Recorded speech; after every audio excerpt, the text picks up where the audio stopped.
slick, man. Yeah. He's slick. He's super intelligent. Like, he sets traps. He does stuff, and then, you know, there's a bunch of great breakdown videos of particularly the Errol Spence fight, like him setting traps. It's just, he's a very high-level guy, but Canelo is, he broke Billy Joe Saunders' whole face. Broke his whole face. What he did to Amir Khan, remember that shit? Yeah. Oh, Embarrassed lordy. him. Embarrassed him. As Canelo Alvarez prepares for one of the most pivotal fights of his legendary career, the images emerging from his training camp speak volumes. His physique looks more imposing than ever, a testament to the intensity with which he is preparing for Terence Crawford.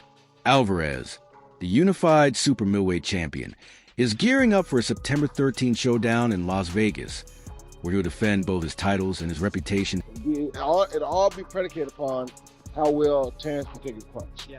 You said you don't think, that's why? When you know how to box, when you're as skillful as Terence Crawford is, weight don't really matter much. Only thing that matters with the weight is can you take the punch. And I'm sure he's been fought with super middles and light heavies, so I'm sure he probably can take the punch. So that's the only thing when you got skill. Now, if you don't have a skill, you can't take it up, because you're gonna lose your punch, you're gonna lose everything. When you got skill, all your stuff that you have goes up with you. You talk to the GOAT. I went out with a heavyweight. No, it's a... So what do you think? Do you think Terence Crawford will be able to take Canelo's punch? Yes, he is probably sparring with super middleweights and heavier people, but what it all boils down to is, or will Canelo be able to hurt Terence? Maybe it's as simple as that. Everybody's talking about skill level, who's better than who, but maybe it all boils down, as Roy Jones says, can he take Canelo's punch? Thanks for stopping by to ETB Boxing, guys, where we tell the story one punch. For Canelo, this fight represents a new chapter. He is not only defending his belt, but also his legacy. His most recent bout, a unanimous victory over William Skull, drew mixed reactions. Some critics felt it lacked the explosive action fans expect from the Mexican powerhouse. With this in mind, Alvarez has acknowledged the need for a fresh approach. In interviews, he has emphasized that defeating Crawford will require more than brute strength. Speed, power, and agility. Kind of made a great point when talking about sizes. Because he said, if you look at them two together now, they look the same size. He said people have got the idea of the size thing wrong. It's not looking at them as a physical package. Has absorbed the bigger shots in the weight division. So and it was good. It was a very good point. It was like Canelo has been hit by light heavyweights and super middleweights for the best part of a decade. Basically, he's so used to taking those shots, whereas Crawford hasn't. Crawford's been hit by 140 guys and 147 guys for the best part of a decade. Yeah. What's Crawford going to be like? So basically, he's trying to say, Canelo can easily absorb Crawford shots. Can Crawford easily absorb Canelo's punches? If you're taking shots from Triple G, Sergei Kovalev, and you're staying on your feet, not getting hurt, not even getting wobbled, just literally shaking it off, you can take Terence Crawford. The pressure on Alvarez is immense. Crawford is not just another name on his resume. He represents a threat unlike any other. Undefeated throughout his career, Crawford is renowned for his boxing IQ, elite footwork, and relentless offensive style. Moving up 2 weight classes to face Canelo is undoubtedly a massive risk, but Crawford enters the What happened was Canelo moved up from 168 to light heavyweight to fight Canelo. But look, Canelo went back. He got the respect. He got the respect because he tried, but if you would have beat up, man, the world would have changed boxing. Alright? But he went back to his division. He said, you know what? I tried it, but I'm not going to still a challenge. Terence Crawford would not lose anything, even if he loses the fight to Canelo Álvarez. Because going back against something like the region, Álvarez scored up. James Buster Douglas, the man who shocked the world by defeating Mike Tyson, sees similarities between his upset victory and Crawford's upcoming challenge. Douglas has openly stated that Crawford's speed and ring intelligence could give him the edge against Canelo. Having lived through one of the biggest upsets in boxing history, Douglas is siding with Crawford to take home the victory, pointing to the undefeated fighter's focus and preparation as key factor. Canelo versus Crawford. Crawford's making up, move up in weight. What do you think about Crawford? You got Crawford. Crawford's gonna do it. It's gonna be a good fight. I think Crawford's gonna get the ass. Crawford, he's that man. Any advice on him? This moment, if you had that moment against Mike Tyson, that seizing that moment, what kind of advice would you give him? I think he can be well prepared. I think he's great. So what I've seen in the papers, in the magazine, Yeah. it'll be a great fight, bro. Meanwhile, Crawford's camp is filled with confidence. Former champion Shawn Porter, who has sparred with Crawford, recently praised his preparation. According to Porter, Crawford's ability to adapt mid-fight is second to none. He expressed little concern about Crawford handling Canelo's size and strength, suggesting that Crawford has already faced opponents with similar physical advantages. Porter believes Crawford's training camp has been stellar, and that his unwavering focus is what makes him such a dangerous opponent. He's in the ring with Canelo Alvarez. You can say that. But Terence is not going to see anything that he hasn't seen before. Though he hasn't seen this beast on fight night, but he's seen versions of this beast for a very, very, very long time. People have said that he's a blown-up 147-pound fighter. If you remember, he said it was hard for him to make 147 when he fought Errol Spence Jr. I was like, yo, how was that possible? I didn't realize, like, he was really doing everything that's needed to gain the weight properly. Most fighters don't know how to gain weight and fit into a weight class properly. Among boxing experts, not everyone is betting on Canelo. Renowned trainer Teddy Atlas has been vocal in his admiration for Crawford's skill set. Atlas has gone as far as to suggest that Crawford may actually hold the advantage over Canelo, despite the latter's experience and punching power. According to Atlas, Crawford's intelligence in the ring is what separates him from most fighters.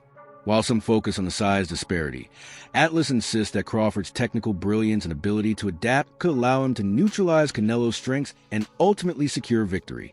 Overrated? Terence Crawford versus Canelo, 68 pounds. Canelo's really good, but I think Crawford is special. I know he hasn't fought the resume everyone wants, but you have that or you don't have that ingredient, and I think he has it. Canelo's really good. He's tremendous, but could he be a tiny bit overrated? The greatness is within Crawford. It's in his desire, it's in his mind, it's in his makeup, where he came. Questions about Canelo's stature in the sport have also emerged. Some analysts argue that Alvarez might be slightly overrated despite his accomplishments at 168 pounds. They point out that while Canelo is a tremendous fighter, Crawford's greatness lies in his hunger, mindset, and the obstacles he has overcome. Former fighter Sergio Mora echoed this sentiment, acknowledging the challenge of facing a naturally bigger opponent, but highlighting Crawford's counterpunching ability and defensive skills as potential keys to surviving Canelo's power. According to Mora, this matchup is less likely to end in a knockout and more likely to test both fighters' technical abilities across the distance. I said, oh man, this is just a money grab. I mean, Crawford started at 135. How is he going to be at a guy at the fight as high as 175? And then you saw Canelo's fight against William School. That fight wasn't a good fight, man. You've seen that he doesn't have the fastball anymore. He doesn't have well, he's never had fast feet, but at least he's not cutting off the ring like he used to. Yeah. And the explosiveness in his combinations and in half speed, it wasn't there either because there was nothing to hit. So can you imagine a Bud Crawford who's nowhere near a William School? School just ran. He didn't try to win that fight. Bud's going to try to win the fight.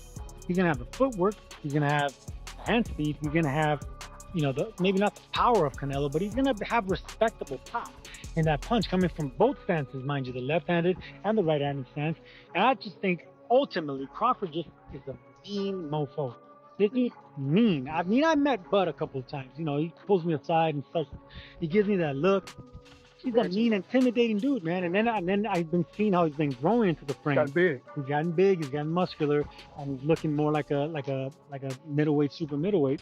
The closer the fight gets, the more I'm looking at Crawford like, we might do something, man. Because all along, I haven't changed my tune. I said Canelo's going to win this fight, but he's not going to come out of it unscathed. I can see him being bruised up, battered, maybe a little bit of blood, but his size is going to come in the end. Now I'm starting to change my tune. I could maybe see the day that we've seen Canelo finally get old. No excuses. Just Crawford pot-shotting him, having the night of his life, and we just watch something great. I can I can visualize it, man. So the closer this fight gets, the more that I'm looking at it like a 54. Crawford's chances of pulling off the upset have also gained support from media personalities. ESPN's Stephen A. Smith has voiced his belief that Crawford's superior footwork and movement could be enough to secure a decision victory. While Smith acknowledged Canelo's devastating power at 168 pounds, he emphasized that Crawford's strategy should be built on boxing from the outside, avoiding heavy exchanges, and outworking Canelo over 12 rounds. For Smith, Crawford's jab and footwork will be the keys to staying one step ahead. Who's gonna win the fight, man? That's coming up. The biggest fight in boxing. Crawford. Huh? Crawford. I'm not hesitating. Crawford. I'm not even hesitating. Crawford. You gonna stand on that all the way to September 13th? I love Canelo. Crawford will beat Canelo. Crawford will beat Canelo by decision. I can't see anybody knocking out Canelo Alvarez.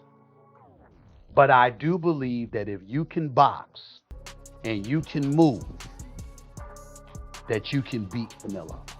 You can outpoint him. That's right. When I think about Canelo, one of the things that I don't like about Canelo, despite his greatness, and a neck as wide as Broadway for crying out loud. Right.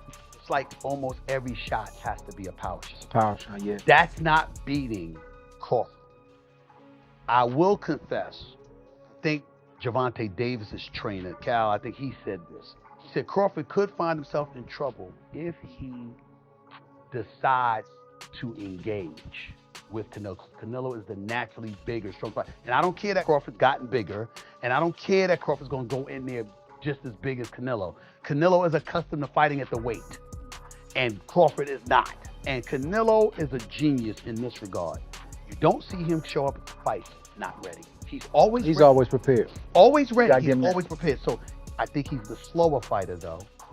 And I think that Crawford is brilliant as a boxer. And I think that between switching to conventional and southpaw, using his jab and movements, I think that Crawford is going to outpoint Canelo because he's faster. But I don't think he's on